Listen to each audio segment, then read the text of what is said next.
Hi, Adam. Welcome to MovieJunk. How are you? Doing great. Doing well. It's bright and early in the morning here in Thailand, so feeling good. Got a lot of stuff going on today. It's gonna be a blast. Amazing, amazing. We have Adam G. Simon joining us today, who fans know from projects such as Point Blank, starring Anthony Mackie and Frank Grillo, Man Down with Shia LaBeouf, Kate Mara, Gary Oldman, and also Synapse. You've also produced several projects, and you have quite an extensive acting resume to your name as well. Really excited to talk about all these exciting projects, but first and foremost, I can't thank you enough for joining us today. Of course, man. I'm always coming in second to Noah Danby, so you know I had to do this. I Just was kidding. I was just gonna say, right? So I feel like now we have a mutual friend, in Noah Danby. Yes, So if fan he's my best friend, dude. I'm there's everybody else can go to hell. Noah Danby's Noah Danby's amazing. and He's my I best friend. and I told him, right. So we actually just interviewed Noah Danby, not our last interview, but our interview before. And I told him as soon as we were done, I was like, I feel like I've made a friend. I was like, I love all my guests that I've interviewed, but for some reason, I feel like I've made a friend, instantly just right after this interview. And he was able to introduce us together. And I mentioned to him that I'm also an aspiring writer, and he mentioned that you Oh, would be a incredible.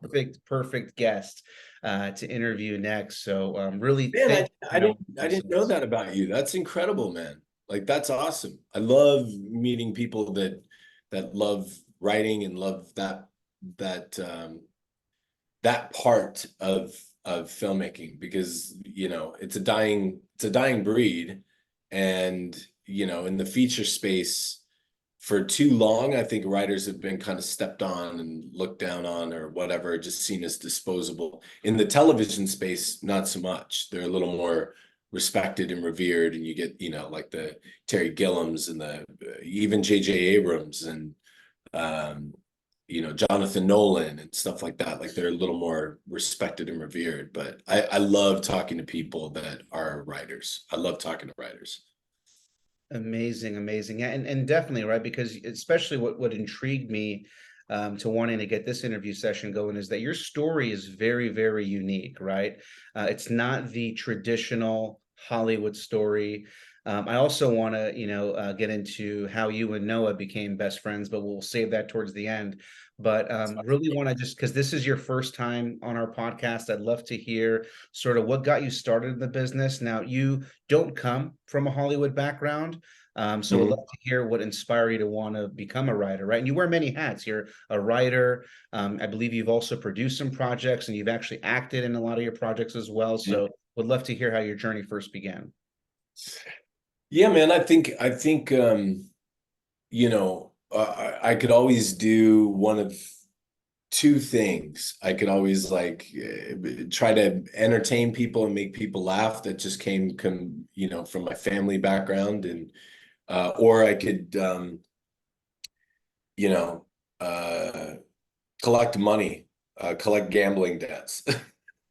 So it's like even as a kid, like it was either entertainment or violence, entertainment or criminality. Like it's always like one of those two things, which is why I gravitate to uh certain people like that. I don't really vibe well with not that there's anything wrong with that. It's just um it's a different mindset. It's a different kind of a way of going about the business for people that are um, that kind of nepotism route, where people grow up in the industry or are related to somebody in the industry or whatever. I I think the first bug, I was always doing like drama and stuff like that and doing, acting classes while I was growing up and writing stories like ever since I can remember. Maybe that's like the Scots Irish in my background or whatever, but they're all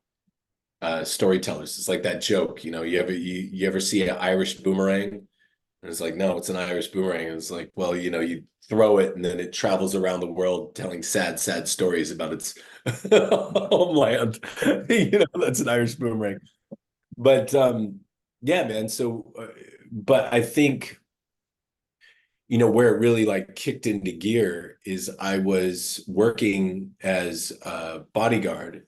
And I hate that word, but you know, I always say like close protection specialist, because that sounds cooler. And usually when you associate bodyguard, it's like, you know, some big 6'5" guy that can barely, you know, run a quarter mile without dying of a heart attack. And, you know, they're just big, imposing, like show of force guys. And that's all they're there for like a wall. But what we did was much more like blending in. You didn't really notice us. And, you know, a lot of military guys run our team and former law enforcement guys. And we did dignitary protection details for, um, you know, politicians, for celebrities, for, you know, wealthy entrepreneurs and things like that. But while I was doing that, I was writing stories, because I was, you know, just in the habit of traveling around and talking to different people, meeting different people. I started to hear like,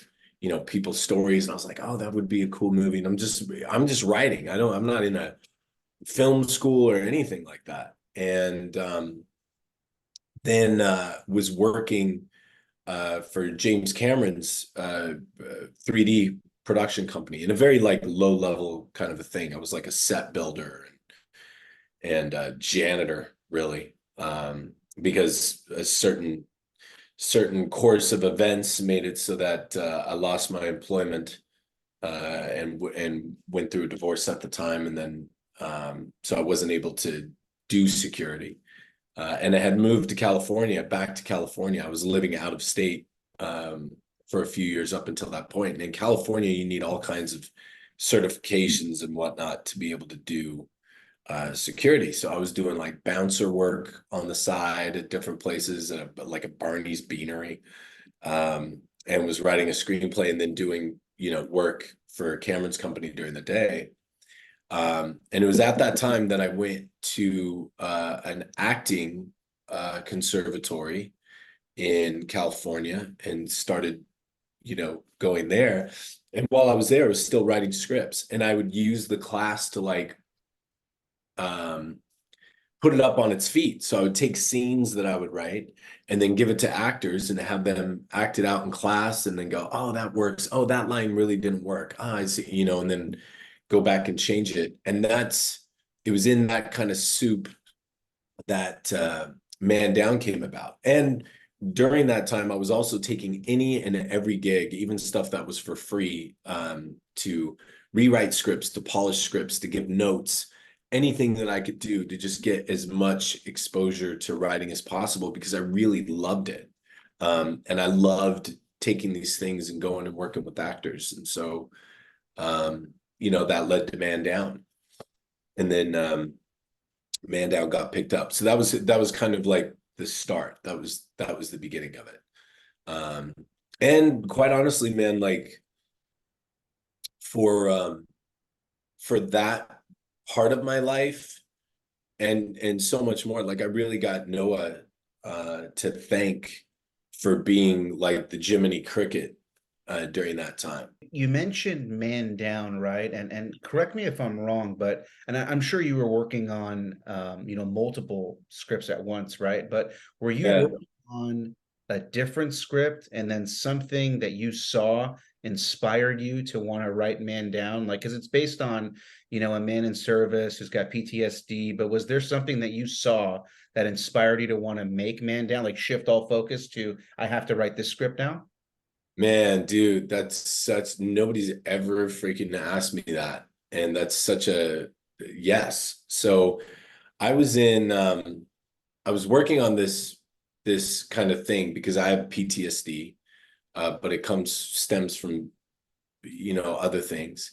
And I feel like, you know, I don't know, maybe my therapist would disagree with me, but I feel like I've gotten to like a good place in my life. Like I'm, you know, always been trying to manage this beast, but I see kind of where it is now, what role it's played in my life.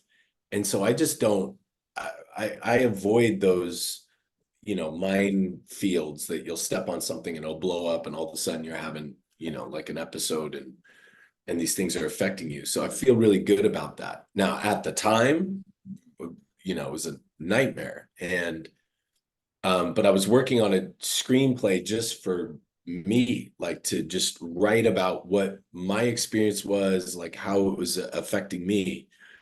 And I had, as I said, I was working kind of these odd jobs and going to this acting conservatory, and I lost my job. I was managing an apartment complex and lost that job. And then Cameron Pace, they came in, they just said, hey, we're moving this whole thing to China. So unless you guys want to roll with us, we got to let you go in the next couple of months.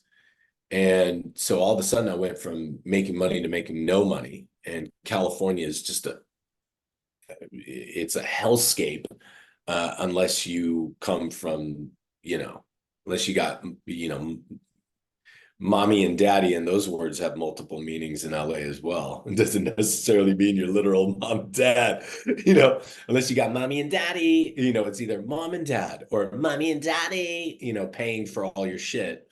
You're in trouble. You lose the job, you're in trouble. And I ended up staying in a homeless shelter for a couple of weeks, and it was rough. It was a rough time. During that time, I kept coming in contact with veterans. And my dad was Army, and then law enforcement for 32 years. But I kept coming in contact with people on the street that was like, yeah, I was a Marine. Yeah, I was in the Army, Didn't meet a lot of Navy guys, didn't meet a lot of Air Force guys. I don't know what that's about. But met a lot of guys from Marines, met a lot of guys from Army. And I just started going like, what is going on? Like, what the fuck is this? And it's one of those things, where you go, my situation's bad, but it's not this bad. And why can't these guys get any help? So then I started looking at, what was going on with the VA. And it was great for me because it gave like a focus, and it gave a focus away from the kind of the horrific shit that was going on in my life and things that I was trying to deal with. So I got to focus down. Now, right around the same time, I had gone to my instructor at this acting school, and I had told him, I said, man, I got no more money. Like, I can't afford this. And I got 2 kids. So, I got to pay for that. And so they worked out a deal where I could do manual labor at the school in exchange for lessons. So I became, which is so cool when you're, in a class of actors and you're like, yeah, I'm the janitor, and you're like staying after and cleaning everything. And and definitely thank you for that. And so you already had an extensive, or you've had roles, acting roles before this script landed, because this was 2015, right? So this turned into a major motion picture. You landed Shia LaBeouf as the lead. In my opinion, I feel like he's one of the most underrated actors of our generation, especially his ability to get so deep into a character. And Shia's had, some of his, challenges and struggles, but that's never deviated from his performance on the screen. Did you have Shia in mind as the lead, or how did that even stumble across? Man, that came out of nowhere. I got a video. I know, it's interesting. You have all these conversations, and I definitely, as a producer, have these conversations now.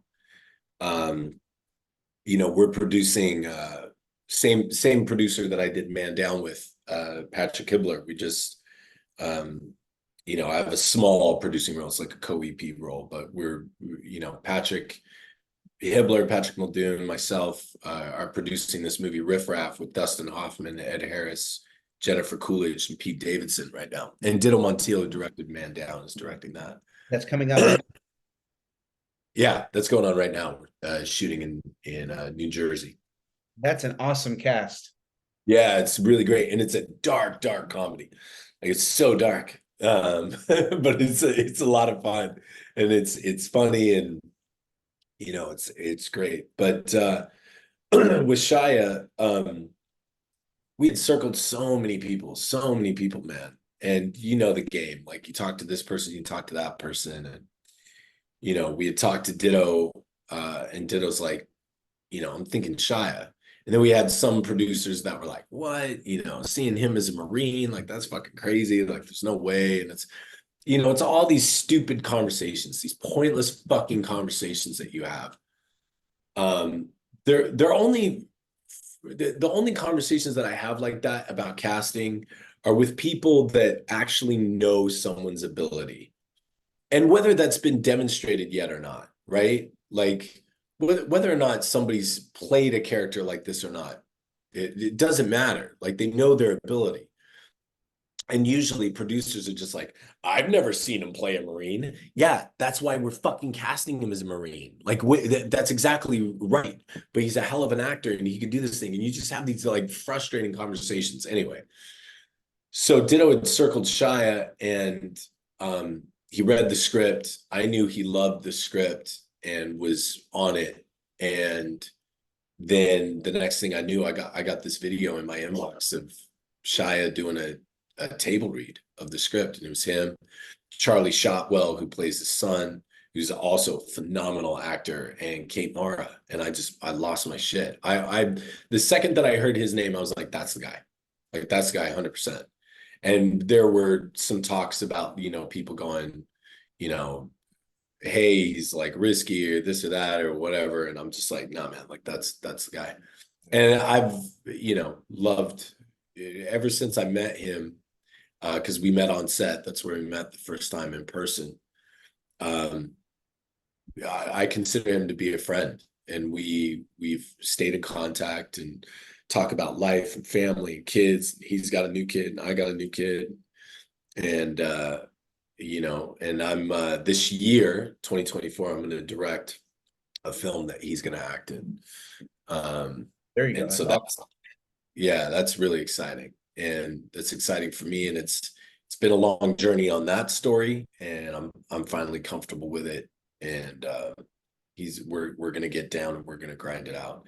The thing about Shia is he's not after. I don't, whenever I watch an actor, it's like a magician watching another magician, or a comedian watching another comedian. Like you go, oh, there's the setup, got it. There's the punchline. There it is. There's the callback, right? Like you can watch what they're doing and go, I see what he's doing. Oh, there's the trap door beneath the floor. I got it. There's the trick. But then there's other actors where you like when I watch guys like I don't know, anybody in the Avengers. I'm sorry, that's kind of a dick move. But I watch any of those guys working, and I watch what they're doing. Like they're cognizant of where the camera is. They hit their light like perfect. They know how to play those moments and fill up the emotion and let the one tear fall down the cheek, all that stuff. And those are tricks. Those are magic tricks. And they're really well executed.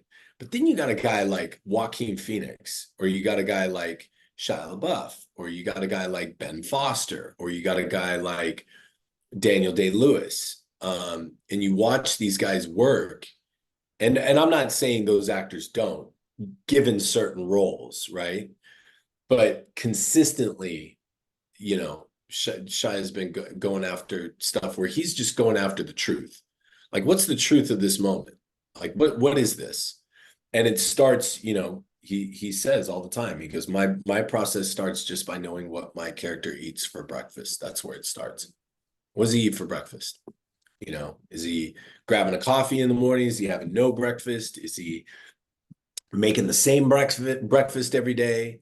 Is he going out for breakfast? Is he making it himself? These are all things that inform the character and tell you what type of person that character is. And it's like the beginning point, but he's always after the truth.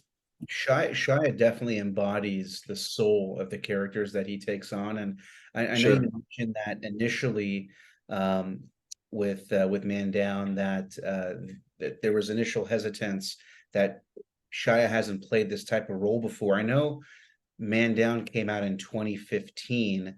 What was the movie? Was it Fury that came out in 2015? But had Man Down already not started filming, or did that already come out? Like, was that shown before? I know it was just a year apart, but was that in? No, it wasn't shown. Fury came out just as we were wrapping up. Okay, okay. Yeah, Yeah. because that would have also maybe been a comparison. But yeah, definitely, right. And the cast, with Kate Mara, I really liked her in House of Cards. She was awesome in House of Cards as well too. So you land this, big motion picture, right? What goes on in your head, right? Is this like, because you've already been in the industry, right? But I get a sense that writing is your truest passion, right? So this maybe felt like the most biggest reward of your career up to this point. And do I have that? Yeah, man. Man Down, the whole experience with Man Down was like, it was like climbing Mount Everest, Yeah.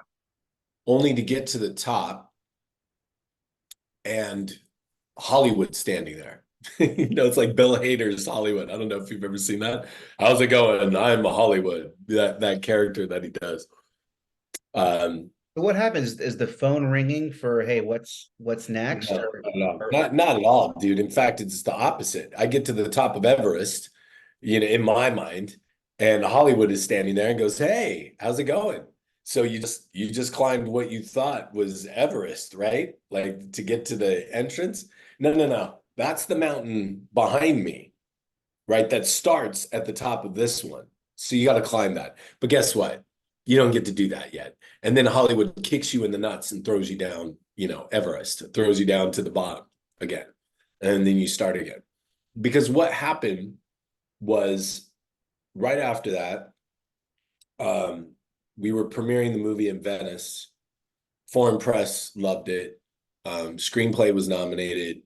Everybody was, all over it. We loved it. I was happy with it. There things that I would have done differently for sure. Not anything to do with Shia, not anything to do with performances or any of that, but definitely would have. It doesn't matter. I don't need to be fucking diplomatic about it. Like, it would have. There were things that were not in the script that were on the screen, and there were things that were not adhered to that were in the script that are on the screen. That doesn't matter, right? Like that's not a deal breaker. And a script really is kind of like a rough blueprint that is a living document that changes all the way through production, right? But I think Shai was in a strange position to where there were rewrites done on the script. There was the original script which he fell in love with, and so he had to memorize both. So then that way he would come in and things would just be like in him, and he would like live through the moment and just pull out, whatever was in the subconscious, whatever was happening in the moment. I don't mean to like dumb down his process or just say, one way or the other. The guy was just living in it. He was living in it, and we were recording it, right? But there were decisions that were made from a financial standpoint, from all these other things that really, really made it difficult to sell, not from the performance, but from visually, structurally, made it hard to sell the fact that this was a veteran suffering from PTSD in a catatonic state. And then when the movie came out, those are all decisions that are beyond the script, well beyond the script, right? But everybody's going, oh, it's the script. It's the screenplay. And it's like, motherfucker, the things that you guys are bitching about, critics and, Hollywood Reporter, Variety, New York Times, it's like the things you guys are complaining about are not in the script at all. And we're, something else. Like that's something else that happened. So, but you want to fault this guy because you don't want to poke holes in other people, and you got to dismantle Shia because he was just arrested. So that happened as well. So Shia was arrested, and then, on the right, if you supported this movie, you were anti-military, which is a no-no if you're a Republican. If you supported this movie and you were a Democrat, then you were against Obama because that was during the time of the surge in Afghanistan. So he had just ordered up a bunch more troops to go to Afghanistan. So either way you sliced it, if you went out and liked this movie, you're against this. And, the military wasn't having it. So, we were now in a knife fight. over the survival of this movie. And Shia had said, some things about Michael Bay and Steven Spielberg. And so we were getting, and those guys own That time, yeah. Hollywood Reporter. They own Variety. So I'm like, oh, fuck me. Now we got to deal with this. And anybody who thinks like critics are like some, like holy, I got to see that whole underbelly. I watched a critic come into the Toronto Film Festival and sat down at the press, and we had a PR person at the time, and sat down and was like, she goes, so what did you think of the film? And he goes, I enjoyed it. And she goes, great. So what do you think? Like, what's the write-up about it? And he goes, I don't know. We got to talk about the hotel I'm staying in first. Like, that's the ecosystem. It's one of bribery, of I know this person, like rubbing shoulders. There's all kinds of seedy shit, agendas and bullshit that go on with a film. Nobody's being like actually critical to be critical. There are a few, right? Writers and even people who gave it bad reviews. The critic for Ebert, Roger Ebert, and a few others. Like I get down with those guys because they understand the process. They understand filmmaking. There really isn't an agenda there. They're not trying to like make their own voice heard and be like, oh, like I'm some kind of an authority or whatever. So that experience, man, was rough. Like really fucking rough. And then we were getting killed left and right, and it was just hard. Phone wasn't ringing, nothing was happening. Yeah, that was a very rough time. It sucked. It I sucked. gather and I sense, right, that you're very passionate about the work that you do, and any writer too, like is passionate about what they put into the script, right?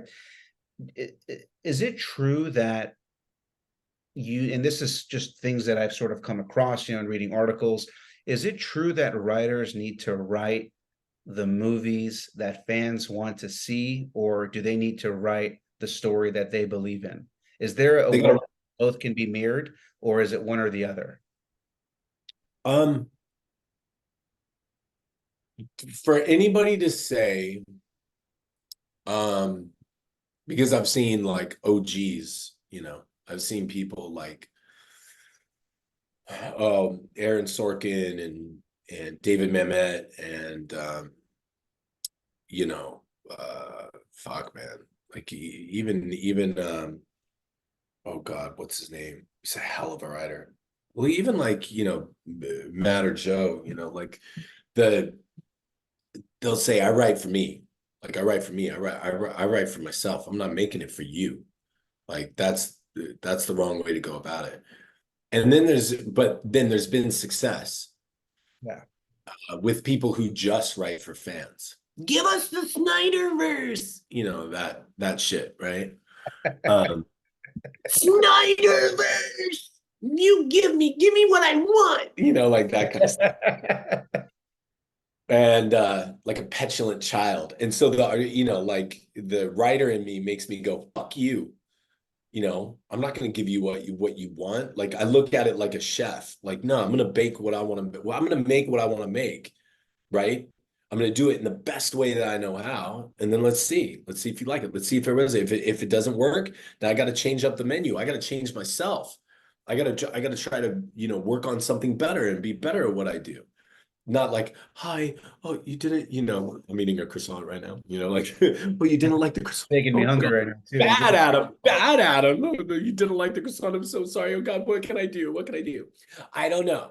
I want to see Spider-Man and the Hulk and Batman all make the croissant together. Oh, okay. Okay, let me go make that. I'll get right on it, sir. Thank you so much. Thank you. Thank you. Please. Thank you. I just want to be employed. Like that kind of stuff. Fuck that. Fuck that, man. But it's also, it works. It works. It works. Anybody to say, like, I saw this interview with Aaron, and he was saying that. He's like, I write for me. And writers, if you don't write for yourself, then you're not doing it. And it's like, fuck off. Like, fuck off. That's not true. You're telling people something that's not true. I would love to believe that what you're saying is true. Like the spirit of it, the principle of it, write for yourself. Believe in what you're doing and write something that you care about, God damn it. Because God knows we need more stories that that kind of reflect the world, that can elevate us, that can move us artistically in a better direction, right? But that's, God damn it, because that's why this chat GPT way of making movies is getting so much traction. Because it's like, well, people just want to walk in and go, I want the number 2 and supersize it with a chocolate shake that comes out of a machine. Give it to me. You know, that's what they want, right? Well, if that's what you're getting, if that's what you're consuming on entertainment, then guess what? Like, a machine can do it. To say that a machine couldn't write Thor, you're high. Like, a machine can write sequels to, and why? Because I can input all that data. And Yep. I have an AI company that I've started, totally different, and we can get into that in a little bit. But it's like, not that I've started, but I'm with a group of really talented individuals, and we've created something that is completely changing the film financing, distribution model, of things, and it's gonna piss off a lot of producers, which I love. But you know, back to this, that we've created the monster. We've done it with our own kind of gluttony of like, people have these reaction videos, right? Like, of Spider-Man, like of the Spider-Man with Tobey Maguire and Andrew Garfield and Tom Holland. And you watch those videos, those reaction videos in theaters, and it's lovely. It's a lovely thing to see. And I love that shit. I mean, I love the movie. I thought it was fucking awesome. But you got people screaming, you know, for 5 fucking minutes while the characters are delivering dialogue and talking and doing all this stuff, and you don't hear any of it. The whole idea is just, oh my God, it's all the Spider-Men are together. Let's scream and throw shit at the screen and like, oh my God, I'm freaking out. And it's like, yeah, that's cool, but like, that's it. It's like, it's a roller coaster ride. Like, when Martin Scorsese says it's like a theme park, it's Yeah. accurate. Yeah. So I know this is like a rant, and I apologize, that is my fucking ADD in full swing with a twinge of Want narcissism. to hear your But perspective. So no, this is great. dude, I I've written things that I don't care about, and that's rough. And what's funny is, and what I do appreciate about that process, I would say I've written about 6 projects that I don't give 2 shits about. Like, it's a check, it's a job. But I'll write it and go, okay, here we go. Let me open up my copy of Save the Cat. All right, here's Screenwriting for Dummies. All right, here's the inciting incident. Here's the rising action. Here's the, here's the climax. Here's what happens, the falling action, the resolution. Okay, cool. Let me set up these beats. Da, da, da, da, da, bah, bang it out in 4 weeks. Kick it out, and the producers are like, my God, masterpiece, genius. This thing is genius. It's so easy, and I'm like, this is horseshit, but whatever, enjoy. But then the things that I really care about, the things that I'm passionate about, I really love. Um, they don't typically get the same response, and I think that's kind of like life. The things that you care about, nobody else really gives a fuck about. And so, so to answer your question, both exist. You could do both. You can make money one's almost a surefire way to make some cash. There's no shortage of horror films that are banged out on Netflix, every year, that star nobody you've ever heard of, and are just like a knockoff of Saw or Silent Hill or whatever. To you to know touch on the the writing, just to satisfy the fans topic. I'm a huge Sopranos fan. I don't know if you've watched The Sopranos, but the episode with the Russian, right, with Christopher and Paulie, that's one of the most popular Love. episodes, right, with Yeah. the Russian, right? And Terrence Winter, who's a notable writer, who also did Yeah. Boardwalk Empire, in season 5, was pitching the idea of bringing back the Russian in some sort of a capacity as as a, letter to the fans, right? To this is the fans want to get the conclusion to what happened.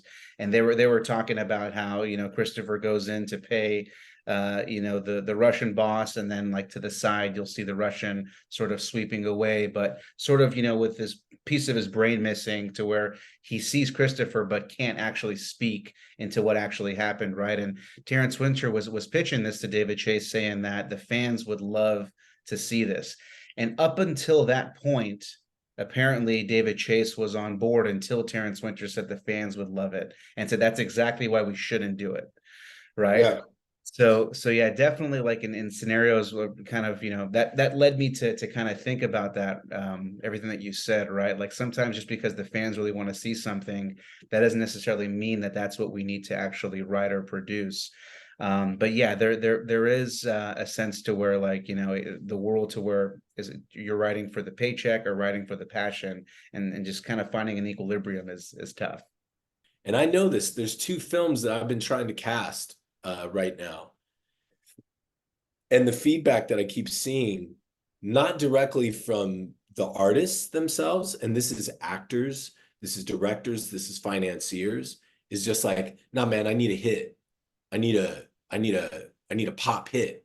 Just give me that 1 minute whatever with the lead in, the setup, the hook, and the climax of the song. Like that's all I need, because people eat that shit up. And people will read these projects and they'll go, oh my God, I love the script. I love the people involved. I'm just working on some different things artistically right now. And then you look at their upcoming 6 projects and they're all just like, soft serve ice cream. They're all Happy Meals. They're all Big Macs, every single one of them. And, it's just like, okay, so it's just very hard. It's a hard time right now with in Hollywood, which is why I choose to not make movies in Hollywood. If Hollywood wants to pick them up, if the streaming service wants to jump on it, then great. But everything I've been working on has been Brazil, um, Israel, China, Japan, Thailand, Mexico. So those are the projects that I've been working on internationally, because I just think America is so focused on, I'm just going to get mine. I'm going to be the next, whatever it is, the next DC, the next whatever. I hear this from actors, dude, it's insane. I hear it all the time. Reached out to this actor, was talking to him, and his agent was like, yo, he's going to be the next DC whoop-de-whoop, whatever. It's like, okay, so like, let's talk about story. Let's talk about character. There's not a lot of those conversations. Whereas internationally, India, Korea, like in some of these markets, they're more focused on that. Story is king. Like, let's tell the best story that we can tell. Like, fuck a, fan base. Is that because the attention span is longer overseas versus maybe our attention span in America is where we want to get action, action, action? Like, I feel like, yes, exactly what you said. There's more story-driven films overseas than over here. It's rare that we're like, the time that we're seeing a story develop, like everything seems, in a lot of stuff that I watch, feels like it's rushed, right? Versus Yes. like overseas, right, where you are seeing a little bit more investment in story. And like sometimes the independent projects that we get over here end up having the better story, but and actually, you know what, the independent projects a lot of times do win the Oscars, right? In comparison to the movies that have the $150 million budgets. Sometimes it's those independent projects, but is it because Yeah. overseas there's just more time given to story, or is that what you're saying? Yeah, I mean, that's part of it. I think everybody just wants, I mean, we're in the TikTok world now. We're in the constant dopamine hit, right? Yes, Like yes. Instagram, just dopamine, just all the time. Give me that quick fix. Like, just give it, just getting that, just getting it. And and they're getting it immediate. And so it's like short form content, you know. Yeah, even on YouTube, like they edit out the spaces. Good morning, everybody. How's the like everybody's talking like, Max Headroom, like back in the fucking 80s. They're talking like robots. They're talking like Eminem and Rap God, They're just like rattling off this shit. And other countries, not so much. Because let's face it, like TikTok is a psyop. You go to China and you look at TikTok and they're all doing videos about science experiments and mathematics. Kids, within a certain age are not allowed to be on there. But then when they release it in the United States, it's like the dumbest that you can be it, you know? And so I think that is affecting the consumption of long form content, because long form content, you have characters, you're developing these characters, you're watching these people's lives, you're watching, what's happening, over the course of a whatever, or you're watching a series. This is why limited series are becoming more and more popular. You get like a 4 episode, Yeah. thing, like 3 episodes, 4 episodes, or 5 episodes, and then we're out. Like none of this Game of Thrones shit. Like let's be done with that, unless you want to just light money on fire or throw it into a fireplace. And I think people are just that's what's happening. It's affecting specifically America. Like I think America's consumption of content is all like, I talk to, my son, I talk to, stepdaughter, I talked to her, she's 16.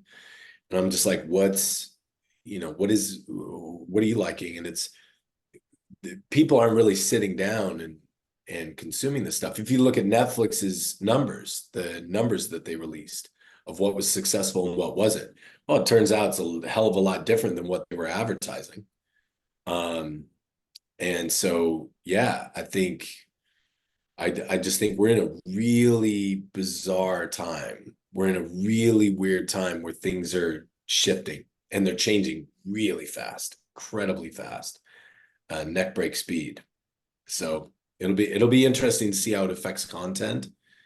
Um, I'm hopeful that the pendulum's swinging this way and we're at kind of the height of it, and then it'll start to swing back where people are wanting substance. They're going to want, things that dig a little bit deeper, that say something, Okay. because we're in need for it. I don't know. I'm hopeful of that. Adam, is there still a director, an actor that you still would aspire to work with before your career is over? Yeah, before I die, let's see. You I don't mentioned know. some really good, directors and writers. Was there someone that's kind of on your bucket list, either actor that you'd love to cast in one of your scripts that you've written, or a director that you'd love to see turn your script into life? I mean, I'm I love I got a project that I'm doing with Joe Lynch right now, called Meat Paw. And it's so fun. It's like it's the greatest, and it's just such a I'm more less about like um chasing certain people, and more about um working with people that I really love, you know, that can push and challenge, instead of like seeing somebody going, wow, that's a great actor, I would love to work with, Joaquin Phoenix, or like something like that. It's less about that, more about like, um what is the best, who are the best people to tell this story. Mhm. um this whole foreign sales model of, making movies is fucking bullshit, man. Like and I think it ruins the filmmaking process. That, I mean, you write a script and then you go to a bunch of financiers and go, okay, here's the story, and they go, we love the story. Okay, who are the actors? Well, here's a group of actors that are all bankable, in foreign markets. And so it's like, okay, so you're working with the same actors are getting the same roles and the same offers. And then when you get, 6 no's because they're all super fucking busy because they've gotten all the offers, then you go to the next tier of actors that are in that affordability, bankability range. Instead of like, who's the best person to tell this story? Like who's gonna, get it? Like I look at what's his name? Barry Keoghan. I'm butchering that name.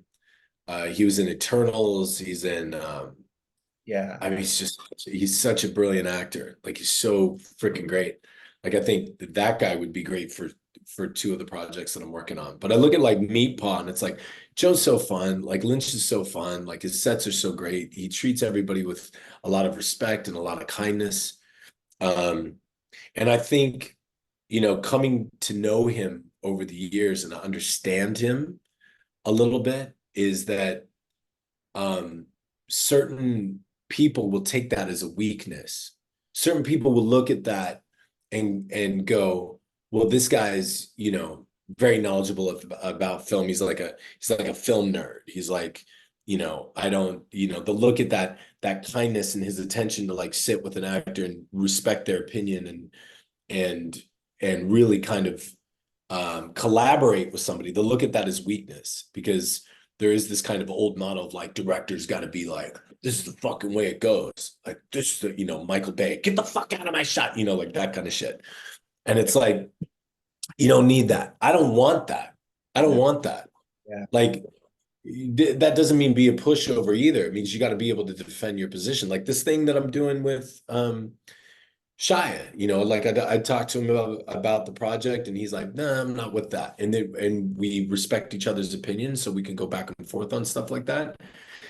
But I was working with them on this other project and it's like, I gave him the script. I didn't write the script, but like I presented him with the script and he's like, this is dog shit. And this is why. Boom, boom, boom, boom, boom. And at that point, as a director, you need to either hear those notes and go, okay, do I want to work with this person? Do I want to make this work? That's part of the conversation. But the bigger part of the conversation is, does this make the story better? And if the answer is yes, then roll with it. Like nothing bothers me more than hearing about a director's vision. Like, okay, like, yeah, you got to have a vision. This isn't all about you, jackass, like any more than it is about the actor that's playing the role. It is a collaboration with a bunch of different people to make this thing work. And 9 times out of 10, you give a director total fucking reign and total control over something, or you give an actor total control and they just run shit.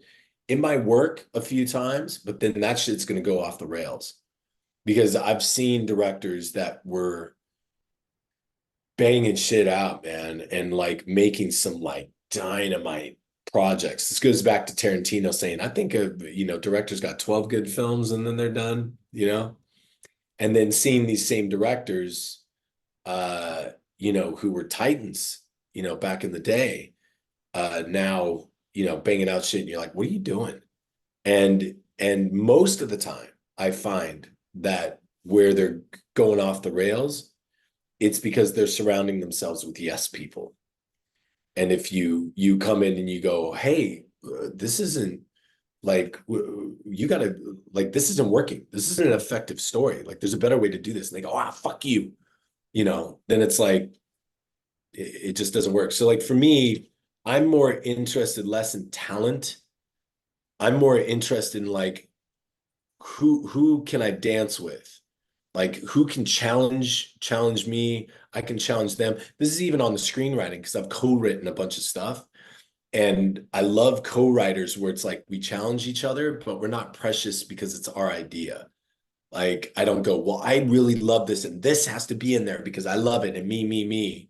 It's like, no, doesn't make the story better. Those are the kinds of people that I want to get down with and vibe with. Like what makes the story better? What makes the project better? Not fucking, you know, talent or name or something like that. But yeah, there's actors who I think fit that, and there's directors who I think fit that, and I'm working with them, man. Like I'm working with Riza on a project who's amazing. He's incredible.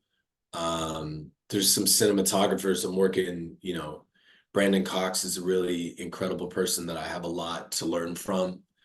As well as Oded. Oded is this Israeli cinematographer who I just think the world of, and I think he's just incredibly talented, and I'm excited to work with him. So it's more like that. Like you meet somebody, like I can see somebody's body of work and be sold on it, but then you meet them in person, they're a fucking asshole. You know what I mean? They treat people like crap. You know, they harass people on set. They get, and it's like, man, I got no time for that. Got no time for that. Like I would rather meet with, or they're all about the money. Like there's that too. Like you got to walk the line of like not being taken advantage of and being able to pay the bills and shit like that. But like there's obvious people that at every step of the game, they're just like, fuck you, pay me. Fuck you, pay me. And it's like, yeah, well, if you're that guy, like I got nothing for you, man. Like I'm about let's make the story and then yeah, we all get paid, like for sure. You know, we align yourself with certain financiers that are willing to back those plays. But it's like if you're constantly looking for a money grab, fuck off. You know, like I got nothing for you. I'm just gonna move over here because it's easier. It's easier, man. It's easier to do. There's so many talented people that are humble and hardworking and great to work with, and they don't come with these headaches of like just pay me. Like I'm what like okay, fuck off. You know what I mean? Like I'm just more. I would love to do something with you. Like let's talk about it. You're writing. Like what are you working on? How can I help you out? Like you're a pleasant Definitely, individual. You know what I definitely. mean? And again, that's for me, being, I have a passion for movies. I've always, when I heard you say earlier in the interview that, you just love storytelling, had been doing it at a young age. That's kind of, sort of how my journey was too as a kid, right? Like even as a young kid, we'd gather all of us together, 10, 15 of us, even some of the older cousins, and we would just sit down and I would just tell stories and I would come up with them, on the top of my head, right? And I don't want to say that I'm an expert writer, but I self-taught myself. I don't know if you could see it actually, not on That's what anymore, but I actually bought this book. I don't know if you could see it in the filter. oh, Screen, cool. Yeah, yeah, yeah. yeah. So this book really helped me, and also to just learning and watching video clips. And my favorite genre is the mob genre. So that's what my most completed my complete script is an actual mob script. So I don't know That's awesome. if that's sort of something you're interested in your next project. I got a Yeah, complete man, script. kick it over. Kick it over. I'm always reading, and when I'm not making stuff, I'm teaching. Mhm. You know, and but my job as an instructor is always to my my biggest focus is helping writers find their voice and like find their own way. Not like, and there are certain things you got to do. I mean, you don't want to write a script in Word, Times New Roman font, 10 single spaced, all one paragraph, right? Like there's certain format guidelines that you gotta do, but it's telling the best story you can tell. And sometimes that's starting at the end of the story and working your way back to the beginning. Sometimes you know, it's taking a look at the form and the structure and changing it and doing something interesting and finding your own voice as a storyteller, I think is the most important thing, rather than let me teach you the formula. This is like inciting incidents got to be, before page 15, and you got to get to the action sooner. Like, okay, like, yeah, but is it a great story? Does it move? Yeah. And I think the best instruction that you can get is reading great screenplays. Mhm. Like, I really do. More than any book, I think it's reading with reading everything. And I mean, it's so dumb. And like everything's a remake, but there are videos on YouTube that you watch where it's so frustrating, dude. Like, here's a line. Um, who's so and so? And then the other character goes, who? And they go, who? Who? What are you, a fucking owl? Right? There's a video on YouTube that shows all the movies that line, that sequence of dialogue has been used in. I was in Wolf of Wall Sopranos too. Yeah, yeah. Wolf of Wall Street, Suicide Squad, that movie with Jake Gyllenhaal, that Tom Ford movie with Jake Gyllenhaal and Michael Shannon, and it's just like that. He goes, "Do you know so and so? Who? What are you fucking Al?" And it's like, or Heat, Al Pacino, like said it in Heat. Who? What are you, a fucking Al? You know, Yeah, and it's yeah. like I'm sorry, you guys, or I got to get me one of those. I got a bad feeling about this. You know, like all this shit. Like in Tropic Thunder, when they're walking, he's like, "Hey, you know what you should say? I got a bad feeling about this, man. Bad feeling about this." You know, or "Here we go again." It's just like, yeah, there's a lot of that stuff where you watch and you just go, "Oh my God." And so people are worried about machines churning out shit. It's like, we're already doing it. We're already, people like the hack version would be, you would go watch every mob movie that's ever been made and then go sit down and start to write a script. And then all of a sudden you'd be like, this is an original idea. And then somebody would read it and go, hey man, that's from Goodfellas. Like that's from The Godfather. Like you probably shouldn't use like actual dialogue and sequences and text from other things. Like come up with your own, you know? But yeah, it's interesting. No, Send it over, dude. I would love to read what you got. it Let's do would it. it would be an honor. I definitely will take Yeah, you man. up on that.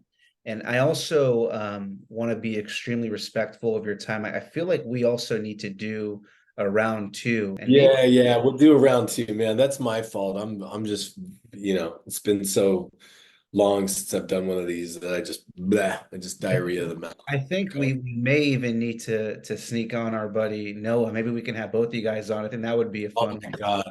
I would love I nothing might be more, man. scared. I might be scared. I don't know if I can handle both you guys, but we'll get you guys. No, and I apologize. I'd be much more under control. I'm much more under control with Noah in the room.